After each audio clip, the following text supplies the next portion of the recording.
today's aim would be we're trying to learn at least the basics of NLP and create a small project. What do you like get an understanding by NLP? Anyone? Make system understand that. Okay. Basically, natural language is what we speak, like read, talk, and write. Okay. So that is the natural language. Now, what is processing? Computer understanding. So that is what NLP is. It try to understand the meaning, maybe the link or relationship between two words, a group of words. That is all about NLP. Like, okay? Why is NLP hard? Like, is the world crazy creating different products in terms of understanding the models and text? So, for example, I have a sentence: stolen painting found by the tree. So there is two ways that a computer would look at it, a system would look at it, is either a tree found a stolen painting or a stolen painting was found laying near the ground over the tree, right? So there could be 10 number of meaning for a human and for a computer. To simplify that, NLP has a lot of complexity in terms of finding out the context. That's why NLP is hard. So for example, Amazon, how do they use NLP? Where? In searching a product reviews, their word conversational AI, Facebook, Google, Apple, and content generation models that we have right now. We call them generative AI. Okay. This, what would you call this? A paragraph, right? So how do we figure out like this is end of a line by a full stop, right? So that is our sentence. Okay. Now spaces. What do we know? Like, okay, this is a word, space, another word, right? So this is how a system also understands. Like, for example, a whole paragraph for in NLP would be the corpus. Okay. There is also a concept called vocabulary. That means out of this paragraph, we'll just figure out the unique words. For human, it's sentence, but for the machine, it's all the documents. So corpus, document, vocabulary. Now the process of getting tokens. What are the tokens? The words, okay, is how do they recognize that? With spaces, okay? So it could be tokenized into words, it could be tokenized into sentence. So that process is called tokenization, okay? Now stop words are generally the basic words a and the. It might not be relevant to some use cases. Anybody heard of regular expression? So it's basically a format that you can create based on what you want, okay? So either you want a combination of numbers plus words, or maybe some sentence starting with S at the beginning and something else at the end. Now, these are basically the major steps that happens in a text pre-processing scenarios. I will first talk about stemming actually. So stemming is basically the process of reducing a word to its stem, okay? Like for example, I have eating, eat, eaten.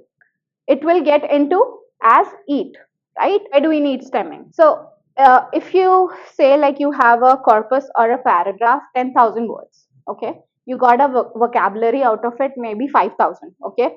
Now, if you apply stemming, what will happen is rather than keeping similar words, you'll just keep one. Disadvantage of using stemming. Yes, exactly. So, for example, if the word is history, we'll also see that in the coding part.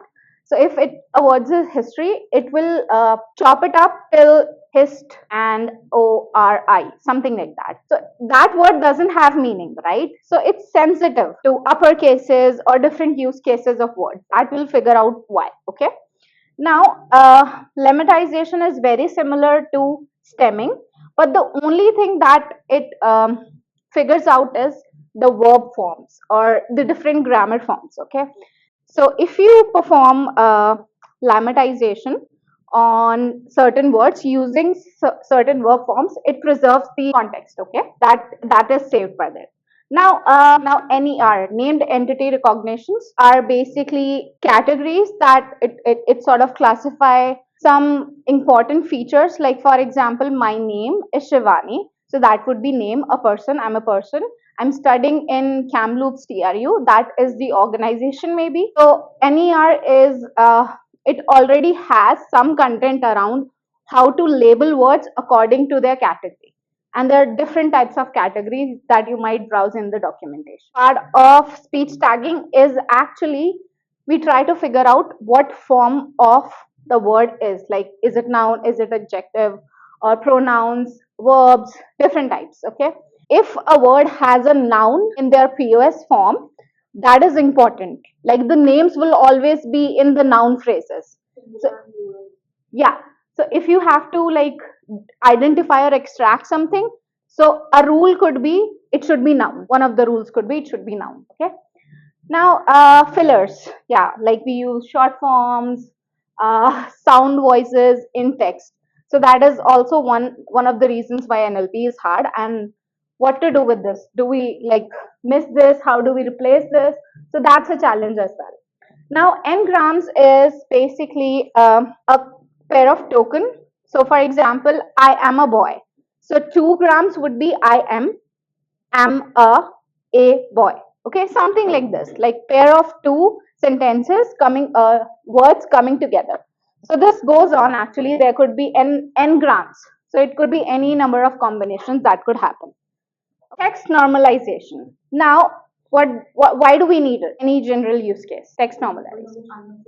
So, for example, if I write hello all in capital, okay, then I have a hello in small letter as well. So that hello could be two different token for computer, but for human, it's just hello. Okay, so that is why we need text normalization. That is the very first step in your pre-processing while you're using NLP. Okay, and one of the reason is like if you have 100 token of document, it's easier to process and obviously reduce noise. Irrelevant token causes complexity in the model. Okay, what is word representation? So like everybody might have heard about one hot encoding, like converting vector, like yes, your categories to numerical. So similarly, text would also require that. So that is what we call it as a word present, like word representation. So NLP also has some sort of one hot encoding and stuff like that. So for example, if we have one hot encoding, for example, he is a good boy, she is a girl. Now what will happen is there would never be the same size of the vector that's being created, like the encoding. So he is a good boy, it will have four vectors, right? And she is a girl would have, like she is girl would have three, right? So the consistency in the data size is not recommended. It will just screw your model. Okay. So out of vocabulary is the issue why we don't use one hot encoding in text. Now, there's one more approach, bag of words. So if you look at the screen, there are examples like how it happens. It's somewhat sort of remove the stop words. It just pick up the words and figure out the frequency of the words, and based on the frequency, it ranks them. Okay, so this is how bag of words work. So advantage of this is one hot encoding didn't have the fixed input size. It will have, but it might lead to sparse matrix overfitting. Everybody knows overfitting, yeah.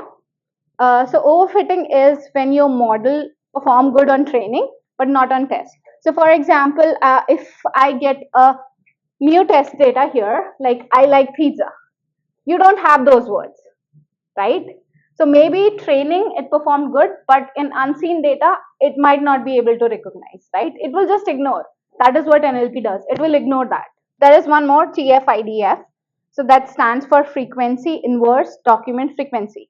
So it takes an account the repetitions of sentences in a particular, like words and total number of words, and then based on some log, it will try to distinguish how important a word is in that particular sentence. Okay, so there are short and simple, like the same sentence if we are comparing.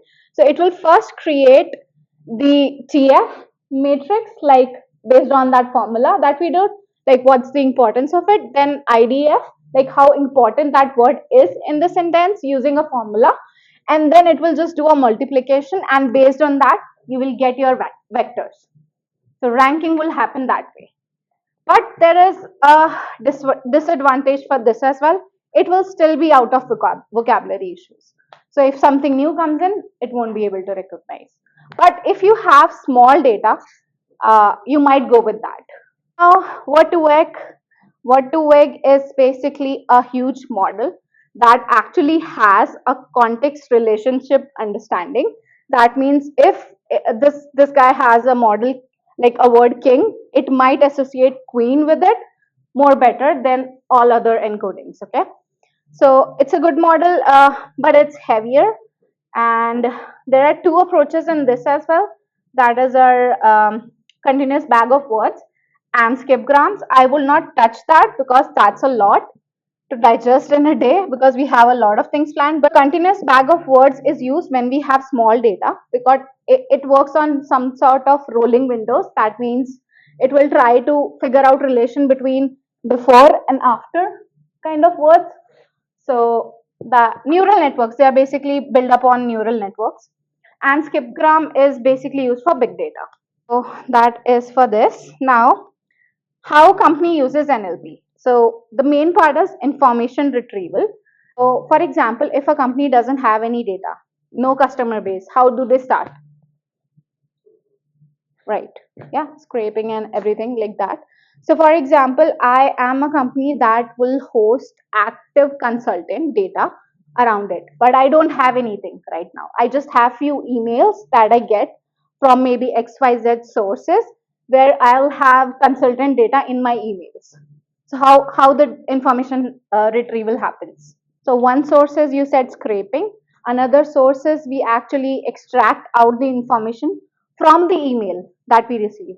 Okay, like for example, if you want to extract a university of a candidate CV, right, from a candidate, like if I write I study in TRU, so how I'm gonna extract that? I should have a list of universities, or I should have an API that will tell me, okay, university is found, this is the name.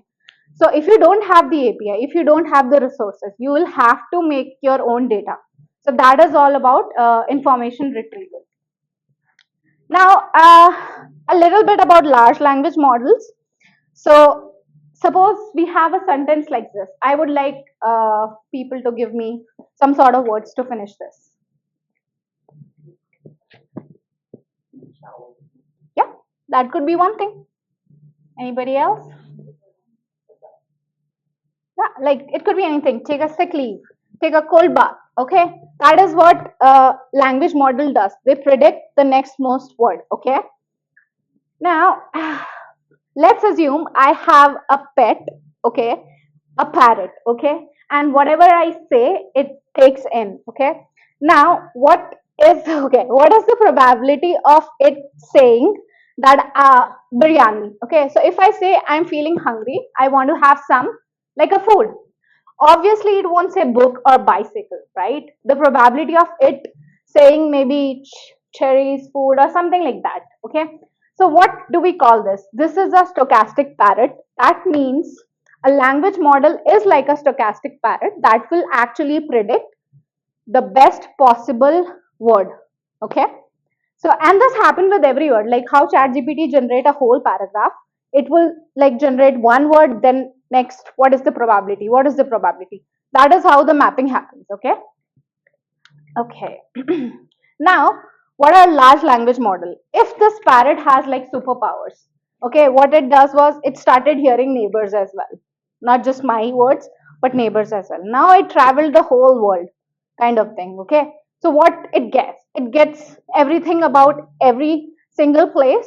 So that is what our large language models are. They got everything. So this is what I was talking about. Like for example, I'm going to take a walk. The probability of it taking a walk could be some value. Okay, like similarly, I'm going to take a leaf. The probability of that could be some value. So what it will do is it will pick walk. So this is how it happens in the base. And it's so fast that we don't know, like because it generates for us very quickly. So that is how it actually creates a map of figuring out what is the next word. Are we good? Okay.